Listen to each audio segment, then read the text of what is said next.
Hey there. Thank you so much for listening to our Big Time Talker podcast. I'm Burke Allen. We're in our studios here in Washington, D.C. And if you like what you hear, we have fresh episodes available for download every Tuesday at all the platforms, including Spotify and iHeart and Apple iTunes, wherever you get your podcast. So please subscribe and join us every Tuesday as we talk to authors and subject matter experts, Grammy Award-winning musicians, actors, just lots of interesting folks. And thanks again to Speakermatch.com for being the show sponsor today. Award-winning author K.C. Roy is our guest on the program today. Writer of many books. I want to talk to him specifically about a book called Sara's Fear. It is a reader's favorite award winner, and he and I got a chance to tag up very briefly down in Miami, Florida, when he picked up his Reader's Favorite Award and marched across the stage. So now we can officially call you award-winning author K.C. Roy. How you doing? Good. How are you? Thank you. Yeah. Thanks for being here. So, oh, thank you for having me. Tell me about where you got your love of reading, because all great writers begin as avid readers. Yeah. Oh man. As a kid, I was mostly comic books, and when I reached high school, I made a visit to the library. It was rare for me, and I found David Eddings was the first really big set of books that I read. And I fell in love with it from there. I just kept reading after that. Danny G. Robert Jordan, all the big ones, and some of the little ones too. Do you remember as a Yeah. kid some of the comics that you were into? Oh, everything. I mean, if Conan was big, obviously Spider-Man was huge for me. All the main ones and some of the more obscure ones too. The Conan volumes and some of the I can't even remember the names of some of the comic books that were big in the 50s and stuff. So, And so uh, now, in 2024, as we do this conversation, comic books have become multi-billion dollar businesses with all the comic book movies. Now, in recent months, they've taken it a little bit on the chin, but before that, you open a comic book movie and it's going to gross hundreds of millions of dollars. Are you a yeah. fan of these movie adaptations of comics and graphic novels? I do like them. Especially some of the first ones. The newer Deadpools are nice because they break the mold Right. that they've set. Lately they've gotten a bit they're more set in the mold. They're more of the same. So they're not trying to break the formula and do something new. But the originals, the Iron Man and the Spider-Mans that they've had have all been good. And the original Batmans that got released with Michael Keaton and stuff, really love those. So All right. Who's your favorite Batman? Your favorite on-screen Batman? I'll put you on the it's spot. got to be Keaton. Yeah, I like the original. That one's got a place. Jack Nicklaus did a fantastic Joker. So I agree. All right, very good. Casey Roy is our guest today, and his series of books with a central character, Sara. We're going to get into Sara's Fear, a reader's favorite award winner. I found it fascinating when I was checking you out before the conversation that you have lived several lives.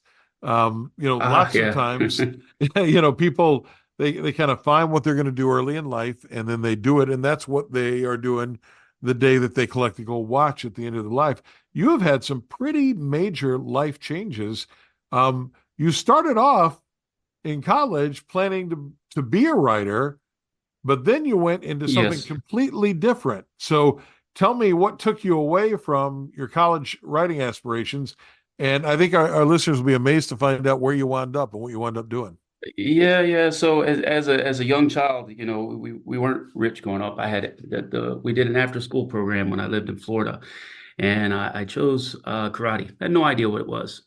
I was probably 5. It was an after school program. It's kept me out of trouble, so I did it, and I fell in love with that. And I watched everything. I could. Sunday mornings was the Kung Fu Central. I can't even remember what they called it, but you know what I'm talking about, right? All the Oh, cheesy yeah. uh, Chinese Kung Fu, Toad style, Crane style. My Kung Fu is better than yours stuff, and it just stuck with me for a long time. We didn't have the means to study the class, but out of high school, or rather, when I was in high school, I started full time taking martial arts. And while I did love writing, martial arts became just this passion and I got offered an opportunity to start teaching, and I just fell in love with it. I loved it, and writing just kind of took a back seat after that. So I ended up teaching martial arts. I had my own school for a while, and that was really my world. I was just happy doing that. What is it So. about martial arts that spoke to you? What got you really into it? You know, I can't really say. I'm a physical. I like to work physically. That's Right? part of the reason I'm doing the job I'm doing now, which is in construction. I get to work and move physically. It's hard for me to sit still at a desk for a long period of time. I honestly couldn't say. It's just as a 5-year-old kid, it clicked for me. I was good at it. I understood it. I could pick it up easy. I mean, I don't know how else to put it than that. It was just my. I still love it today, but fell out of love with the industry. If you can understand what I'm saying there. Yeah. So let's talk about that for just a second. I talk to a lot of very successful people who are really good at a certain discipline, whatever that discipline is. I grew up in broadcasting, and I was an Yeah. on-air radio person for many years. And when you get good at that, they go, "Oh, you're really good. We should make you the music director, and then the program director, and then the operations manager." And before you know it, you're far into your career, and you've been taken away from the thing that you fell in love with it in the first place. That's why I do this Yeah. podcast now. It takes me back to my Yeah. roots. So when you talk about falling out of love with the industry, it wasn't really the martial arts, it was everything else that went with it, huh? Yes, yes. You know, when you're doing my main school was Taekwondo all day. I practiced many different styles. Um, eh, the industry started moving more towards a softer, if I can say it that way, more sport-oriented version of what it was. Um, you know, the whole uh, when you it's a business. You know, you have to keep retention and numbers, and I understand that side of it, and you can't do that on something that is physically really difficult and demanding, and there's a chance you could fail after 2.5 years and so many hundreds of dollars. So, you know, the method of teaching became softer than what I learned growing up, and I feel that that fell away from what I really wanted was to learn self-defense and fighting. It's, you know, the sports side of it doesn't translate into self-defense on the streets. It's entirely different. And while I understood the business side of it, I really didn't like that side. So I decided to just step away from it. As So, a kid in the um, 70s, that was super popular. The TV show Kung Fu, yeah, Bruce Lee yeah. movies, and all that. Um, what do you think people get wrong about martial arts? Uh, What's the there's a misconception lot. out there? There's a lot. Uh, well, a lot of yeah, there's a lot. One of the big ones is, you know, a lot, you know, people who aren't in the industry, size doesn't matter. You can teach you a simple little move with the hands, and that'll be, you know, you can go with that. And size does matter. There's a reason they break boxing into 10-pound categories because that much extra weight makes a huge difference when you talk about somebody hitting you. The tricks where you grab the wrist and spin it and do it, none of that stuff works when you're in a conflict situation. Stress is up, your adrenaline's up, you're not thinking. Those holds have to be practiced hundreds and hundreds of hours to get them right, and even then you may not get it right. um, so there's a lot of mythos from TV and movies about the stuff that you see, and a lot of that stuff just doesn't work. The best way is just to punch them in the mouth. You know? It's a horrible thing to say, but yeah, it's there's a lot of misconception about it, especially because movie industry and all that stuff's cool, but it doesn't apply to actual real self-defense. So Casey Roy is our guest today. He's an award-winning author. The book is Sarah's Fear, and you can find him online at caseyroylibrary.com. caseyroylibrary.com. So you had a pivot. I mean, you're going to college to be a writer, fell in love with martial arts, even owned your own studio. But then you transitioned out of that into something completely different. And I guess yeah, maybe not completely different, but you said, I don't sit still well. I like to work with my hands. yeah, So now it's you do construction work, electrician work, big commercial yeah, projects. yes. Tell me about that part and the satisfaction you get from doing that, because that's completely different than the writing you're also doing now. Yeah, yeah. So, you know, when I got out of that, I had, you know, well, my wife and I had just been married. We had a kid on the way. I didn't know what I was going to do. I was kind of lost because I didn't have anything planned, which is, you know, what you teach our kids, plan for something else, and I didn't do that. I never expected to be out of it. I had a friend who worked in construction. He got me the job. It was making a lot more money than I had been making, even though it wasn't that much. But I figured, well, I'll give it a try. I really didn't know much about it. I just look at it and say, oh, that's what I want to do. When I went and applied, I didn't know what I was getting into. It was really different. After the first few weeks of work, and I was like, oh, this is fantastic. I like this. I get to work. I get to move around. I'm learning new things. And with electrical work, you're learning constantly. I've been doing it for almost 25 years. I still don't know everything there is to know, because there's just so many different fields of it you can get into. So. Casey Roy is our guest today. He is the author of the reader's favorite award winner, Sarah's Fear, and it looks like this is going to become a very successful series for you. But let's start at the beginning. Let's talk books, and let's talk Yes. about Sarah's Fear, the first book in this Elemental series. Um, First of all, you've got a very strong female central character, and I want to ask you first to sort of give our listeners an elevator pitch, a thumbnail sketch about what the book is about. But also, I'm interested in the fact that you do have a female central character and how you get inside this young lady's head. So first, you meet somebody at a party and they say, "So, what's your book about?" You say, "What?" Oh, I kind of stumble over it. It's a hard one for me to get through. I hear you. I have a hard time summarizing things like that.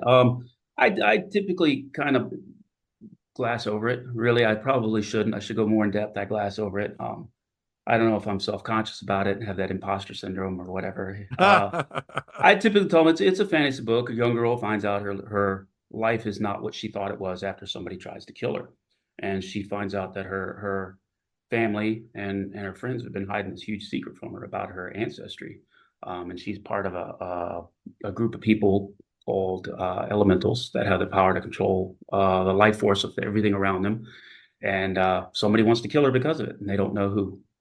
So that's what the book is, them on the progress of trying to figure out who that is and protect Sara and teach her how to use her powers before they kill her.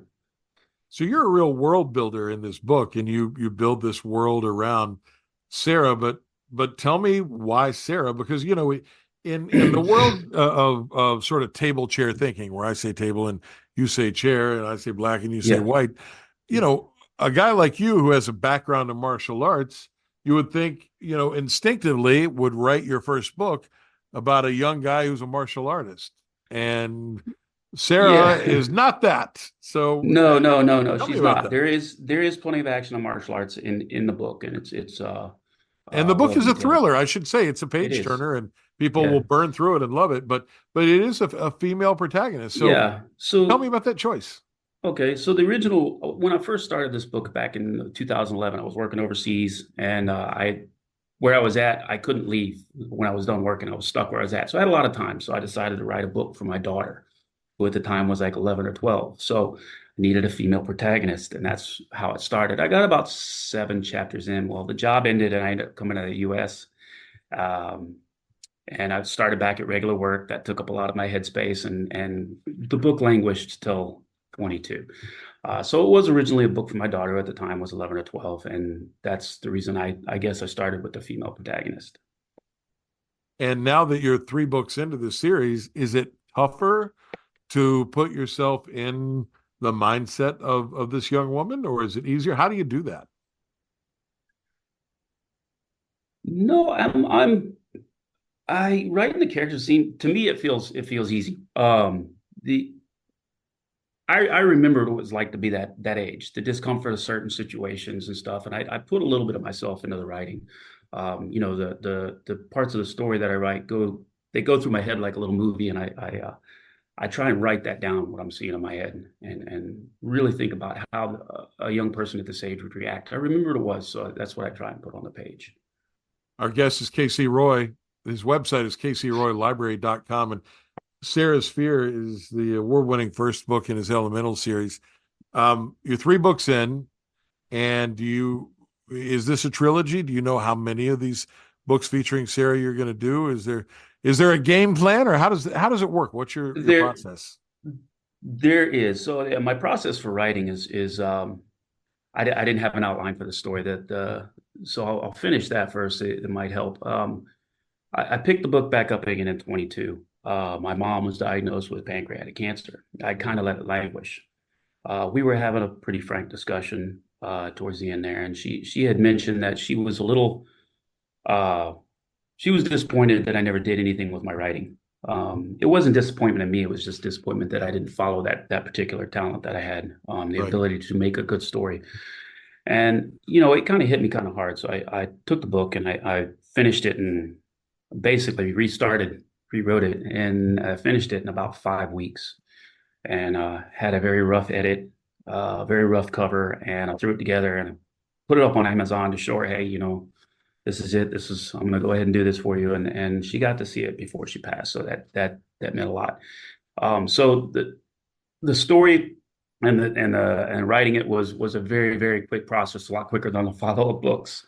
I didn't put much thought into anything. It just kind of ended up what I had. I sense this is like the fifth edition that's online right now. I've gone through and reworked and changed some stuff and fixed it. The story itself, the whole trilogy, it will be a trilogy. There will be a definitive end to it. I have some short stories on my website that pertain to this particular world. They don't take place in the books. They're either before or after. So there is more content I'll write for it, but after the third book, I have another series that I'm already very much in my headspace for and really want to get to. So I'm trying to be patient and finish the third book properly. What is your process for writing? Do you sit down at the computer and, I'm going to write for an hour or two every day? I'm not going to get up Uh, until that hour is up, or do you have a word limit? Do you have to wait for the inspiration to strike? How does it work? it's more of an inspiration thing. I don't have a word limit or a time limit. Sometimes I'm in that headspace. I can sit down and the time just disappears. The words flow onto the page and that's it. Other times I have, either distractions or the interest is just not there. I have a hard time concentrating on it. So I may go over and work on something else, may work on the cover or may work on a short story or I'll do something involving it, but just not necessarily that. It's just kind of a wing it kind of thing. Who's your target reader? Who do you see on the other end Oh man, coming through this thing? that's a hard one because I started doing a lot of research after I published the book. It's not the way you're supposed to do it, and I learned all these things. I'm like, man, I didn't do any of that stuff. Research the title. There's another book with the same title of all things. Um, I, I don't really have a target audience. I myself, I read a broad range of things. So, I mean, if it's fiction, I'll read Tom Clancy, uh, Robert Jordan, Wheel of Time. I'll read Myth Imperfections, things like that. Space, sci-fi, lit RPG is one of the new ones that's been around for a while. That's different. I'll read a broad range of things. I have no particular target when I pick up, when I go through and look for books. And I guess I just think of everybody like that. I throw it out there for just whoever wants to read it.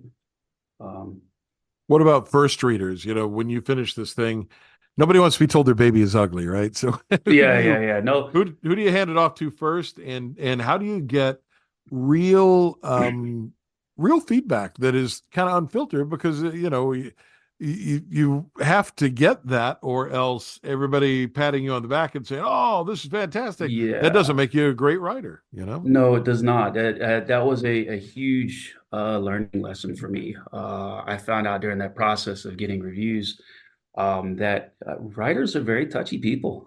uh, And you would be working one of in, them, huh? yeah, I would be working in construction for 25 years, really, really tough on my skin.